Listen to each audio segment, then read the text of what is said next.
Salut à tous, le journal du foot de ce lundi 3 juin, les suites de l'affaire Neymar, accusé de viol par une jeune femme brésilienne lors de son passage à Paris le 15 mai dernier. La star du PSG a fait l'objet d'une plainte, mais la réplique n'a pas tardé puisque le Brésilien a posté une longue vidéo sur les réseaux sociaux dévoilant les détails et les photos des échanges avec la présumée victime pour prouver son innocence. La police locale ouvre une enquête contre Neymar après la divulgation de ses photos intimes par le joueur qui prépare actuellement la Copa América avec le Brésil. Liverpool a fêté ses héros, les joueurs et le staff ont défilé dimanche sur un bus à Impérial dans les rues de la ville pour célébrer la 6e victoire de l'histoire du club en Ligue des Champions. Des dizaines de milliers de personnes sont venues les féliciter et Jürgen Klopp était visiblement très en forme.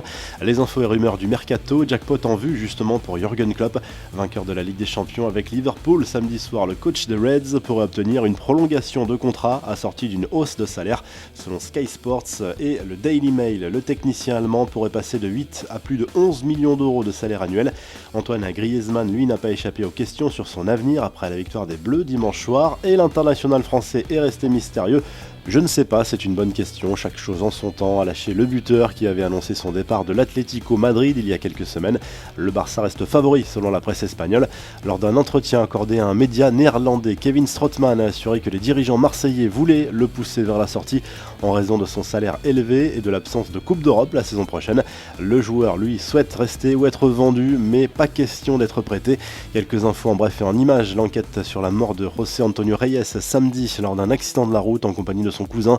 Selon le Mundo Deportivo, l'ancien joueur du FC Séville ou encore d'Arsenal roulait à plus de 230 km/h au moment du drame.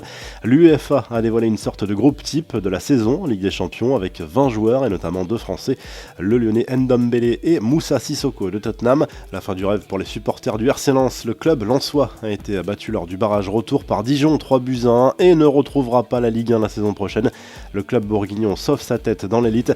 Des incidents en Corse après la victoire du Mans qui remonte en Ligue 2 après un match au scénario incroyable sur la pelouse du Gazélec Ajaccio lors du barrage retour.